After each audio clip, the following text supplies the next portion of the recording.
시청자 여러분 안녕하십니까. 2월 1일 시사정담 시작하겠습니다. 시청자 여러분, 이재명 민주당 대표가 김성태 전 쌍방울그룹 회장을 모른다고 했으나 두 사람 간의 끈끈한 협력관계를 맺어온 것이 속속 드러나고 있습니다. 이재명 대표 대선 승리를 위해서 김성태 전 회장 측이 북측과 접촉해서 방북 비용을 대납한 삼각 커넥션의 구체적 실체를 이종근 전 데일리안 편집국장님과 자세히 알아보도록 하겠습니다. 이 국장님, 네. 우선 그 대북 송금, 네.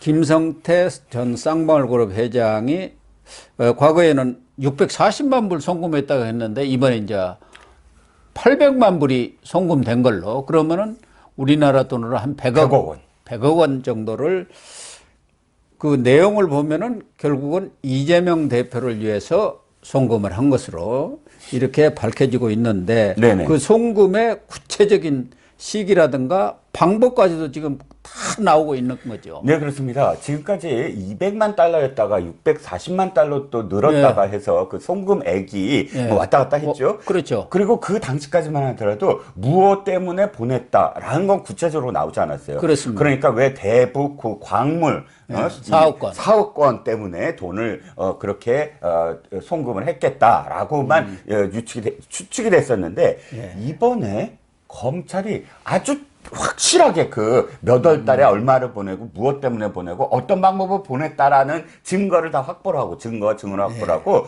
지금 김성태 전 회장한테 너 이렇게 보냈지 하고 쫙 펼쳐놓은 거예요. 그랬더니 김성태 회장이 넵 하고 그냥 수긍을 할 수밖에 없었다. 자, 구체적으로 내용을 보면 2019년도입니다. 2019년도에 1월달, 4월달, 11월달 이렇게 세 번에 걸쳐서, 그러니까 이 원래는 이렇게 돼 있었어요. 1월 달과 11월 달에만 돈을 붙인 걸로 하고, 그다음에 총 500만 달러 정도 되고요. 그다음에 야, 이게 지금 원래는 스마트팜 때문에 했지라고 얘기를 했다가, 근데 검찰이 두 번째로 추궁할 때는 4월 달에도 300만 달러 보냈잖아. 이렇게 재차 추궁을 한 거예요. 그랬더니 이 지금 김성태 전 회장이 네 맞습니다 하면서 이걸 정리를 한 거예요, 서로. 그러니까 1월 달과 4월 달에 보낸 것은 스마트팜 맞다.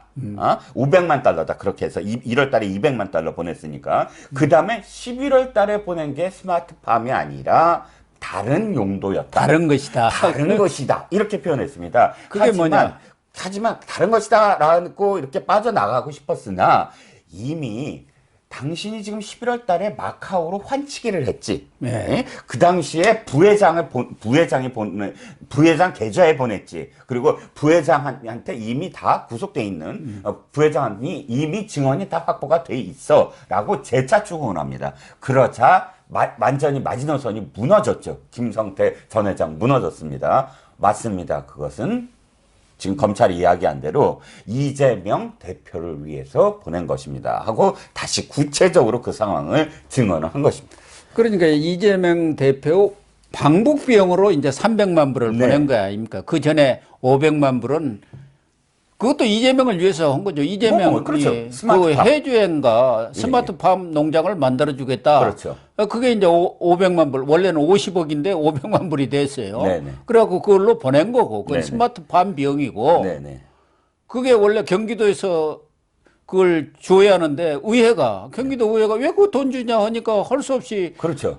그 당시만 하더라도 지자체를 통해서 처음 그러니까 대북 관계가 원활을 막 평화 모드였을 때는, 자 이제 강원도와 경기도 접경 지역의 지자체가 앞장서라라고 유도를 한 거예요. 그러니까 정부가 그래도 정부가 중앙 정부가 나서면은 눈치가 보이니까 자꾸 이제 지자체가 이 제재가 그렇죠. 있으니까. 제재가 있으니까. 그런데 문제는 이 제재가 계속 강화된 거예요. 그동안 한 2년 동안. 그러다 보니까 지자체에서 경기도 의원들도 야 이거 보내면 문제가 생긴다라고 제재를 걸었고, 그런데 북한이 계속 종용을 한 거예요. 너네 돈 붙인다며 왜 안 붙여? 그러니까요. 네, 그러다가 뭐 김혜영 아태의 부실장이 네. 자꾸 이렇게 독촉을 했다는 독촉을 거죠. 빨리 했죠. 보내라. 우리도 입장이 지금 곤란하다.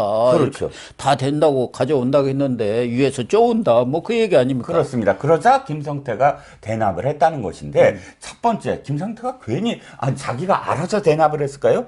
그렇지 않죠. 네. 이재명으로부터 어찌됐든 대신 대납을 해달라라는 요구가 당연히 있었겠고 반대급부가 있었겠고 이거 여기까지만 하더라도 이건 어마어마한 범죄입니다. 그렇죠. 그렇습니다. 왜냐하면 이것이 통일부의 승인을 받은 것도 아니고 남북교류협력법에 따라 다 승인받아야죠. 그렇죠. 이것이 이제 남북교류협력법에 위반이 되면서 여적죄.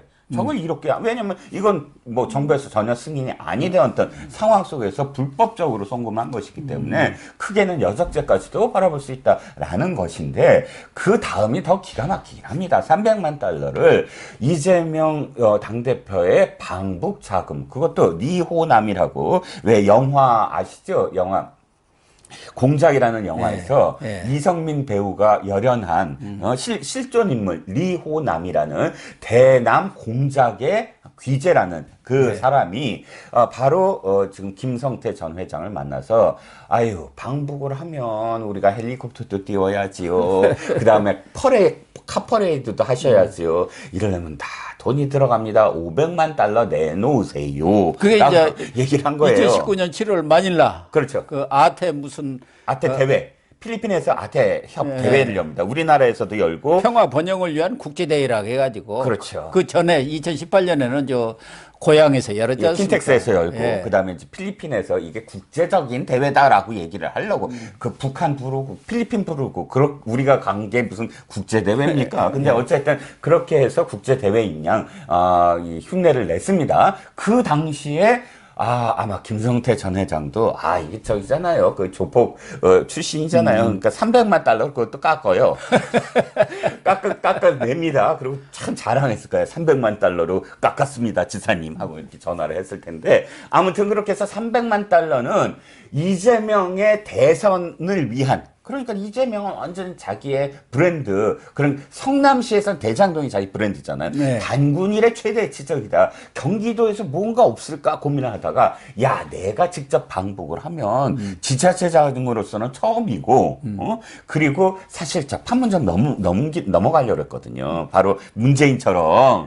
그래서 문재인의 버금가는 내가 대통령의 버금가는 그런 지자체장이야. 내가 김정은을 직접 만났어. 평화에 내가 물꼬를 텄어. 하는 자랑을 하려고 또 그걸 업적으로 남기려고 방북을 추진하는데 드는 비용으로 300만 달러를 김성태가 대신 보냈다는 겁니다.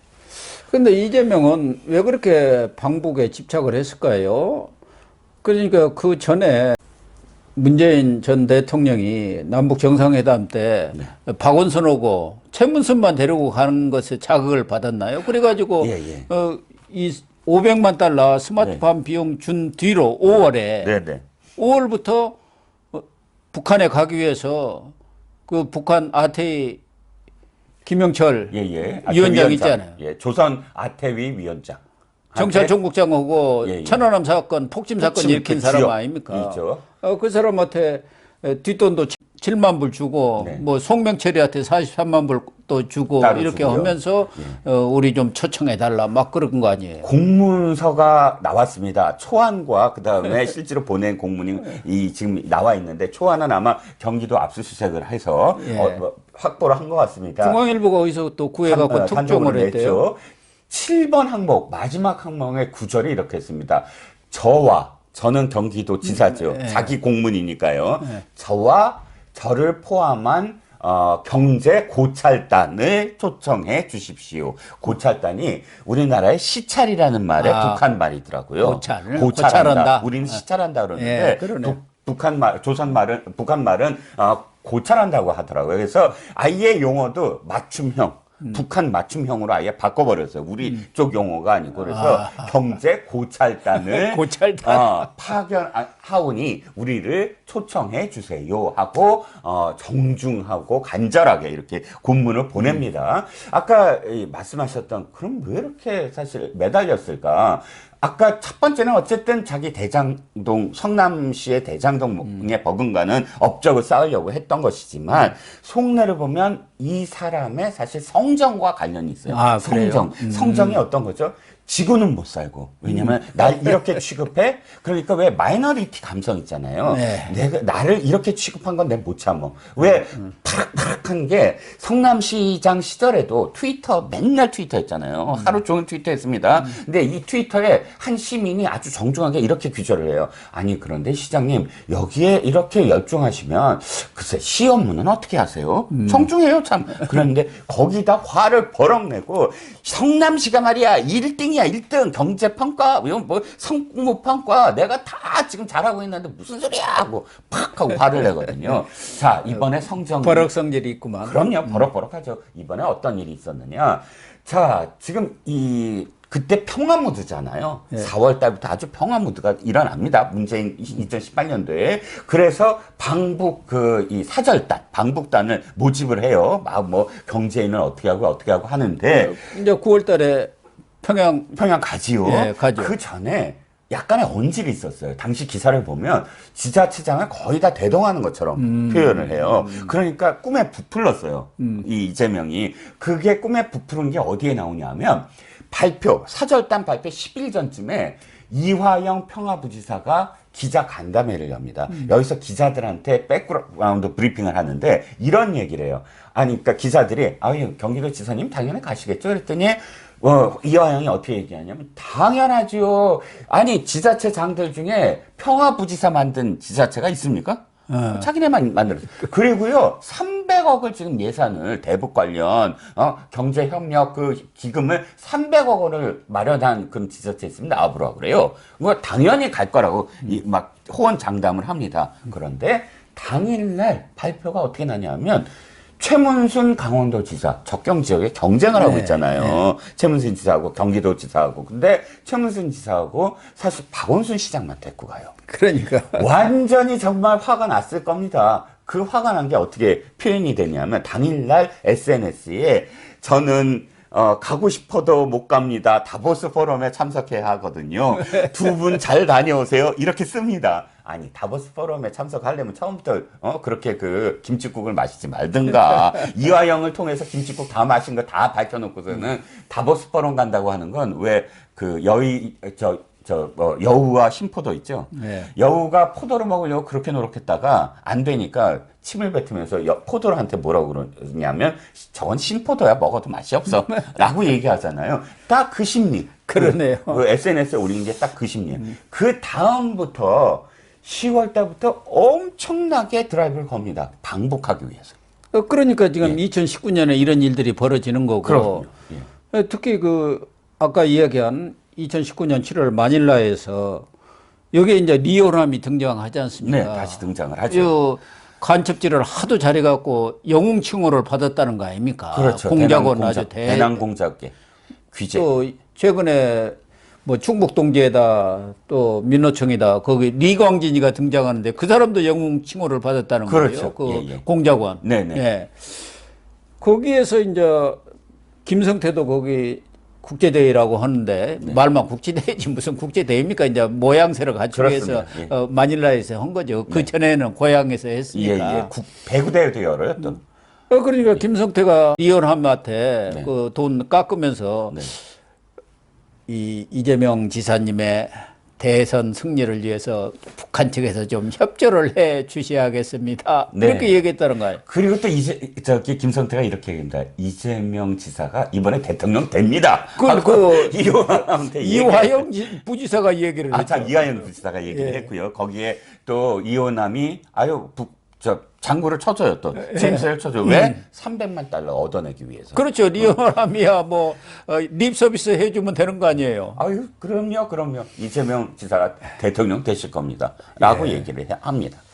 아무튼 그런데 또 이재명이나 김성태는 서로 전화도 한 적도 없고 이제 그 문제가 좀 제기가 되니까 KBS인가요? 그 18일 날 9시 뉴스에 나가서는 그 술 먹을 때 누가 전화 한 번 했다는데 나 전혀 기억이 안 납니다. 했는데 지금 2019년 1월 달인가 그 북한 선양에서 그 만났지 않습니까? 네. 무슨 그 현지 경제인 간담회인가 한다고 해가지고 그것도 핑계고요. 예. 어쨌든 송영철 이 북한 그 인사부터 해서 자기는 뭐 거기에 무슨 다른 기업들을 초청을 했겠습니까? 거의 뭐 쌍방울 자기들끼리. 인사들이랑 같이 앉아 있었겠고요. 그때 통화를 또 했다는 거예요. 그때 통화를 했다는 것인데 물론 그때 사진이 하나 있습니다. 보니까 그 사진은 아마 간담회를 끝내고 술을 먹는 건지는 모르지만 술병들이 있었어요. 그래서 술자리 운운했을지 모르겠는데 이건 대단히 사실 부적절한 말입니다. 왜?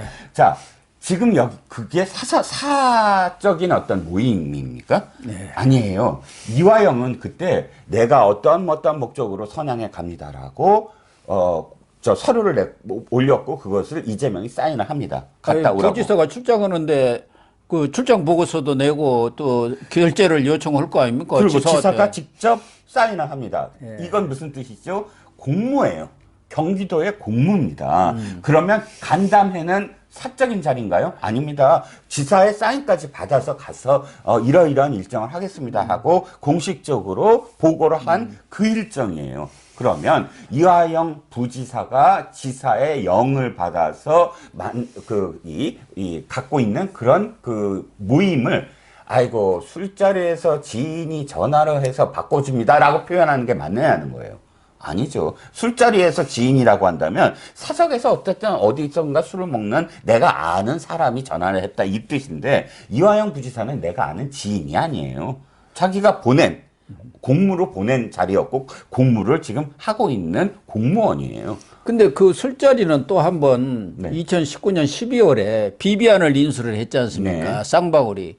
그때도 좀 새우가 고래를 삼켰다고 했는데 그때 비비안을 인수했다 해갖고 강남의 룸살롱에서 김성태 그리고 변호사비 대납 사건의 그 상대 주역인 이태형 변호사 등 이런 사람들 6명이 술자리를 했었고 네. 그 자리에서 또 이태형이가 이재명한테 바꿔주었다는 거 아닙니까? 네. 물론 지금 이태형에는 그런 일 없다. 없다.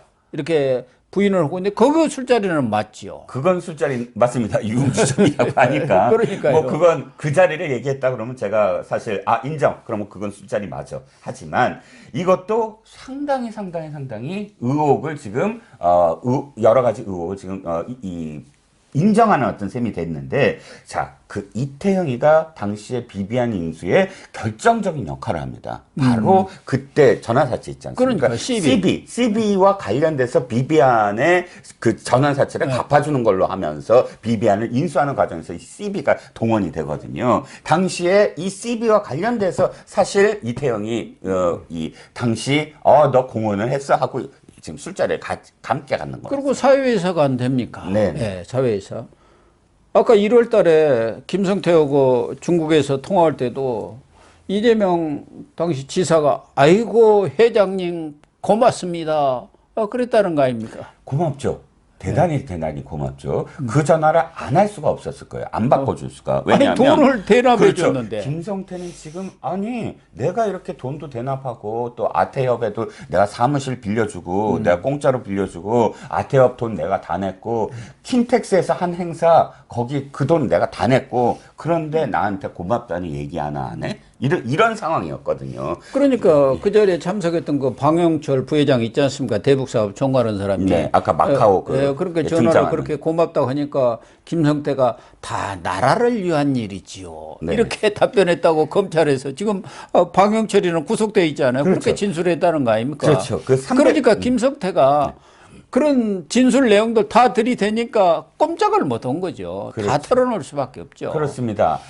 방영철 회장 말씀하셨지만 방영철 회장이 아까 그 300만 달러도 증언한 거예요. 예. 그 방영철 회장 계좌로 들어갔거든요. 그게 환치기 할 때. 네. 그래서 그 구체적으로 800만 달러에 대해서도 상당히 방영철 회장의 증언이 결정적인 역할을 한 것이고 지금 만약에 그것을 독박을 쓰면 어떻게 되죠? 자기는 돈은 돈대로 다 추징당하고 감옥에서 그만큼의 형량 특경법이죠. 네, 예? 네. 그 경제범죄, 네. 특별 경제범죄 가중처벌법에 의해서 특가법. 어마어마한 그런 형량을 자기가 다 뒤집어 써야 됩니다.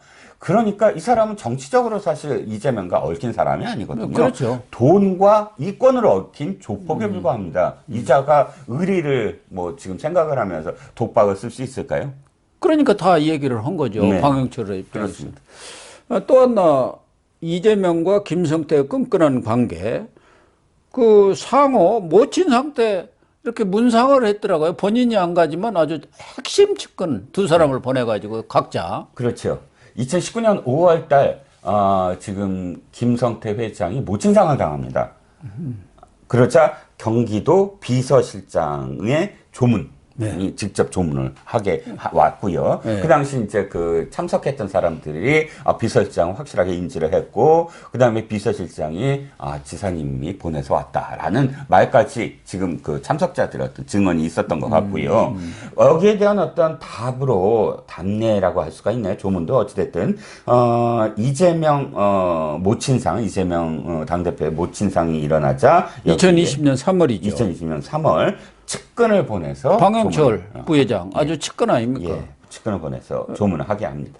그때 방영철 뭐 진술 얘기는 이재명 대표가 쌍방울 참 고맙습니다. 김성태 회장님 꼭 한번 찾아뵙겠습니다. 네. 뭐 이렇게 얘기를 했다고 진술했다고 지금 나와 있는 것 같아요. 네. 그러니까 서로 신문 보고 처음 알았다. 잘 모른다. 쌍방울과 관계는 내의 한 벌이다는 얘기는 다 진짜 생 거짓말이라는 게 다 드러난 거 아닙니까? 어떻게 모를 수가 있고, 그렇죠. 내의 한 벌뿐이 관계가 없습니까? 네. 그러니까 사실 전화 중요하지 않습니다. 전화를 안 했더라도 누군가를 시켜서 이완영을 시키든 누군가를 시켜서 자신의 어떤 그런 그 사적인 그러니까 뭐 대선 꿈이라든지 혹은 뭐 그 업적을 위해서 이렇게 지시를 했어도 전화 안 했어도 사실 이건 빼박입니다. 그런데 전화에 대해서 집착을 하는 딱 한 가지예요. 이재명의 거짓말. 그러니까 예. 평소 얼마나 거짓말을 하는 사람이냐 이게 다 드러났다는 거죠. 김성태도 방영철 보냈는데 뭐 보는 눈이 있어가지고 제가 직접 가지 않았습니다. 자기는 이제 조폭 아닙니까? 출신인데 이재명하고 이렇게 자꾸 어울린다는 게 어쨌든 본인도 좀 그렇지만 이재명 당시 아주 유력한 대선 후보가 될 사람이기 때문에 지켜주는 의미에서 자기가 좀 거리를 두었다. 그 사이에 다 이 중재자들이 있지 않습니까? 그렇죠. 이화영이도 그럼요. 있고 이태영이도 있고 뭐 여러 사람이 있고 저쪽에도 뭐 다 사람들이 있으니까 구태여 두 사람이 자주 만나는 것 자체가 이상하죠. 그렇죠. 그 아예 표현을 그렇게 했더라고요. 위험하다. 예, 위험하다. 이렇게 예. 표현했고요. 제가 보기엔 또 이런 것도 있는 것 같아요. 이미 2019년 1월 달에 스마트폰 비용으로 300만 달러를 주고, 200만 달러를 주고, 4월 달에 300만 달러 스마트폰 비용으로 준 다음에 5월입니다. 네. 그러니까, 이거 지금 이렇게 얽혀 있는데 잘못하다가는, 이게 나중에 드러났을 때, 이재명과의 커넥션이 다 드러난다. 예. 그러니까 자꾸 사진 찍혀서는 안 된다라는 그게 위험하다라는 그런 판단이 아니었나 싶고요. 이재명 대표는 신작 소설이 나왔는데 검찰의 창작 실력으로 봐서는 잘 안 팔릴 것 같다. 허무맹랑한 소리다. 이렇게 얘기를 하는데 지금 뭐 이렇게 김성태의 진술이라든가 여러 가지를 보면은 결국 이재명 대표 대선을 위해서 김성태가 돈을 대납해 준 것 아닙니까? 이게 제3자 뇌물죄 아닙니까? 제3자 뇌물죄죠. 제가 보기에는 이 형량으로 얘기하면 지금 대장동 배임이라든지 성남FC의 제3자 뇌물죄라든지 이런 것들을 다 합쳐서의 몇 배가 바로 이 대북 송금 문제다. 근데 이게 신작 소설이에요? 그쪽 사람들은 소설을 좋아해요. 전에 취미여도 무슨 소설 쓰시네 그랬잖아요. 예. 아니 지금 이 소설이라는 말이 이재명 입에서 한두 번 나온 게 아니고요. 남욱이 바로 반박을 했지 않습니까? 예. 그분은 소설이라고 하시지만 이건 다큐멘터리입니다. 맞아요. 다큐라고 그랬죠. 다큐멘터리입니다라고 아예 그냥 치받았는데 소설이라는 식의 빠져나감이 이제 아마 약발이 안 먹힐 겁니다. 그러니까요. 예. 그동안 뭐 내의 한 벌 가지고 히트를 쳤습니다만은 지금 드러나는 것들을 보면은 이 김성태, 이재명, 북한 이 삼각 커넥션이 딱 아주 그냥 백일하게 드러나고 있지 않습니까? 그렇습니다. 그거를 어떻게 손바닥으로 하늘을 가리겠습니까? 그렇죠. 예. 김성태도 왜 갑작스럽게 그 태국으로 도망을 갔겠습니까? 다른 죄보다 사실은 북한 관련 죄가 굉장히 크다라는 걸 자기가 당연히 알고 있죠. 일단 그 부분은 이제 검찰이 계속 수사를 하고 있으니까 김성태가 입을 열었으니까 변호사비 대납 사건 네. 그 핵심 사안까지도 입을 열지 이거에 이제 가장 주목이 된다고 하겠습니다. 네.